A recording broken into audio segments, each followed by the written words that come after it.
오늘 먹여주신 하나님의 말씀은 어제에 이어서 마태복음 12장 38절부터 45절까지, 마태복음 12장 38절부터 45절까지 교독하고 마지막 절은 합독합니다.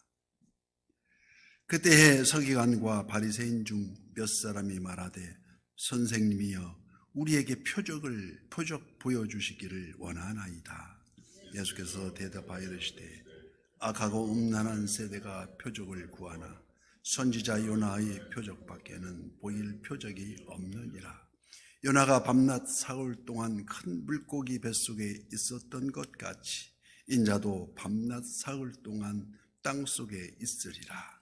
심판때에 니느웨 사람들이 일어나 이 세대 사람을 정죄하리니 이는 그들이 요나의 전도를 듣고 회개하였음이거니와 요나보다 더 큰 이가 여기 있으며, 심판때에 남방 여왕이 일어나 이 세대 사람을 정죄하리니 이는 그가 솔로몬의 지혜로운 말을 들으려고 땅 끝에서 왔음이거니와 솔로몬보다 더 큰 이가 여기 있느니라. 너는 귀신이 사람에게 나아갔으나 뱀을 물어서 그것이 얻지 못하고 이에 이르되 내가 나온 내 집으로 돌아가리라 하고 와보니 그 집이 비고 청소되고 수리되었거늘 이에 가서 저보다 더 악한 귀신 7을 데리고 들어가서 거기니 그 사람이 나중 형편이 전보다 더욱 심하게 되느니라. 이 악한 세대가 또한 이렇게 되리라. 아멘. 오늘 또 실시간 유튜브를 통해서 선한 이웃의 기도의 향연 속에 새벽을 깨우는 우리 성도님들 모두에게 여호와 샬롬 지키시는 하나님의 평과 은혜와 풍성한 평강을 축복합니다. 악한 세대의 표적에 대해서 말씀하고 있습니다. 오늘 본문은 안식일 논쟁, 둘째 병고침 논쟁에 이어서 38절 말씀부터, 그때 서기관과 바리새인 중 몇 사람이 말하되, 선생님이여 우리에게 표적 보여주시기를 원하나이다. 그래서 예수님께서 대답하여 이르시되, 악하고 음란한 세대가 표적을 구하나 선지자 요나의 표적밖에는 보일 표적이 없다 하십니다. 그래서 표적 논쟁을 지금 시작하고 있습니다. 지금 이들이 표적을 구하는 것이 예수님을 믿고자 하는 그런 마음에서가 아니라 도리어 예수님을 시험하고자 하는 악한 마음에서 비롯된 것이라는 것을 우리 주님은 알고 계셨습니다. 이단 사교가 활보하는 오늘 이 시대에도 자칫 마음에 대한 확신이 점점 여려지거나 현혹되어 가는 등, 이는 어쩌면 또 다른 표적을 구하고 있는 오늘날의 세대라고도 할 수 있습니다. 소경이 눈을 뜨고 못 듣는 자가 들으며 죽은 자가 살아나며, 이는 성경이 예언대로 하나하나 실현되어 오고 있음을 깨닫지 못하는 저들을 향하여 우리 주님은 악하고 음란한 세대라고 지적하십니다. 또한 지독한 말을 하지 않습니까? 독사의 자식들아, 너희는 악하니 어떠한 선한 말을 할 수 있느냐고 꾸지람하십니다. 여기 악하다 하면 죄에 물든 마음을 말하며, 음란한 세대라 하면 육체적인 의미가 아니라 영적으로 하나님을 배반하고 있음을 가리킵니다.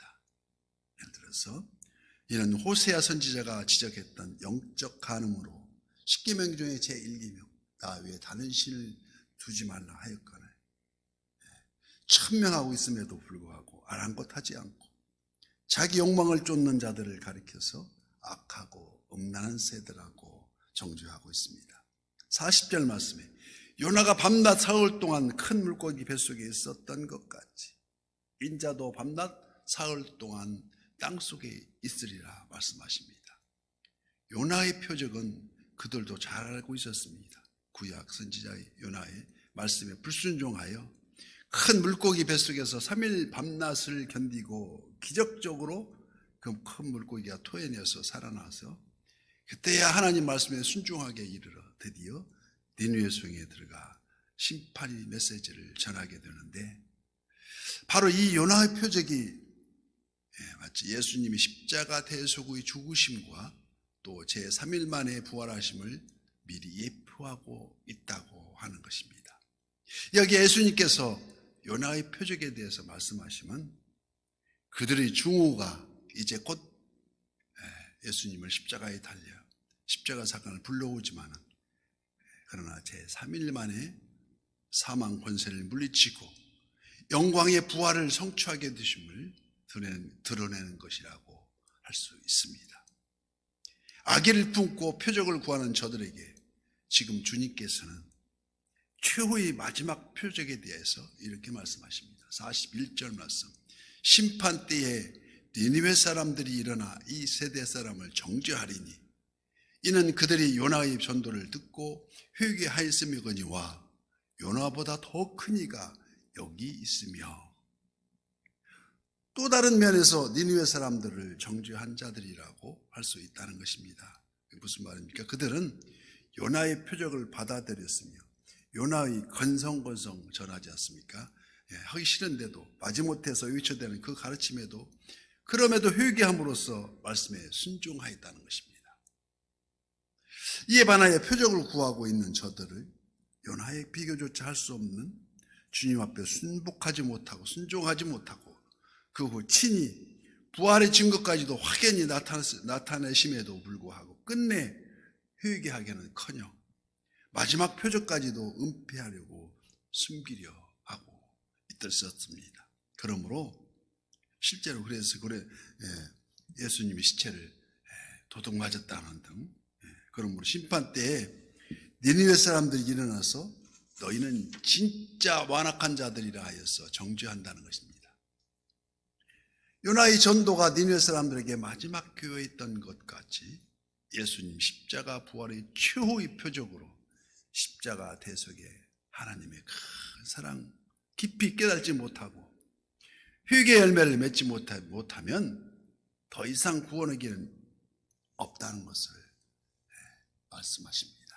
마치 사도행전 4장 12절 말씀과 같이 다른 이로서는 구원을 받을 수 없나니 천하 사람 중에 구원을 받을 만한 다른 이름을 우리에게 주신 일이 없음이라고 하였던 그런 말씀입니다. 또한 예수님은 남방 여왕과 그 당시 사람들의 풍조를 비교하고 있습니다. 42절 말씀에 심판 때에 남방 여왕이 일어나 이 세대 사람을 정죄하리니 이는 그가 솔로몬의 지혜로운 말을 들으려고 땅 끝에서 왔음이거니와 솔로몬보다 더 큰 이가 여기 있느니라 말씀하십니다.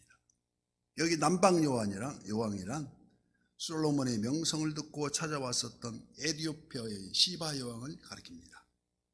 그녀는 솔로몬의 지혜를 흠모하여서 많은 보물을 싣고 머나먼 그 에티오피아 땅에서 예루살렘까지 찾아왔습니다. 그 솔로몬이 바로 평화의 왕이요 지혜의 왕이요 만왕의 왕이신 메시아의 그림자라고도 할 수 있는 것이 아니겠습니까? 예수님의 지혜를 감히 솔로몬의 지혜와 비교할 수조차 없으려니와 정작 패역하고 완악한 세대는 믿으려 하지도 않고 있으니 오죽하면 심판 때에 시바 여왕이 일어나서 그 세대의 사람들을 정죄하리라고 말씀하시겠습니까? 예를 들어서 어떤 사람이 귀신에 들려서 더러운 인생을 살아왔습니다. 그런데 하나님의 은혜로 그 더러운 귀신이 다 쫓겨나가고 그 사람에게서 떠나갔습니다. 깨끗해졌다는 것입니다. 그렇다면 그가 이후에 그 하나님의 은혜에 감사해서 그 마음을 다스리고 성령 하나님께 정중히 순복하여 순종할진대 통치받기를 거절하여서 깨끗이 소유된 그 텅 빈 마음에 어떤 일이 벌어지고 있습니까? 바로 45절 말씀에 사건이 벌어집니다. 여기 가서 저보다 더 악한 귀신 7을 데리고 들어가서 거하니 그 사람의 나중 형편이 전보다 더욱 심하게 되느니라. 이 악한 세대가 또한 이렇게 되리라고 우리 주님은 정죄하십니다. 이처럼 표적을 구하는 악한 세대가 전보다 더욱 심해져서 형편없이 몰락하게 될 그 몰락을 초래하게 될 것임을 단호히 우리 주님은 선언하고 계십니다. 마치 요즘 세대를 말씀하시는 것 같습니다. 우리는 모두 오직 하나님의 은혜로 인치심을 받았고 거듭나며 새 사람을 입었습니다. 영접하는 자, 곧 그 이름을 믿는 자들에게는 하나님의 자녀가 되는 권세를 주셨으니 우리는 그 권세로 성령 하나님을 그 마음에 모셔드려서 너희는 너희가 하나님의 성전인 것과 하나님의 성령이 너희 안에 계시는 것을 알지 못하느냐. 누구든지 하나님의 성전을 더럽히면 하나님이 그 사람을 멸하시리라. 하나님의 성전은 거룩하니 너희도 그러하니라고 말씀하십니다. 성령을 소멸하지 말며 우리가 그러기 위해서는 우리가 항상 기뻐하고 쉬지 말고 기도하고 범사에 감사하는 그 생활이 끊임없이 감사하고 기뻐하고, 아무리 괴로워도 우리 하나님이 계신데 해결해 줄 것인데 나는 하나님의 아들인데 그게 기뻐하지 않을 수가 없다는 것입니다. 이 악하고 음란한 세대에 한 줄기 소망의 빛으로 오늘도 새벽을 깨우면서 하나님을 기쁘시게 하는 선한 이웃의 모든 지체가 되시기를 예수님 이름으로 축복합니다.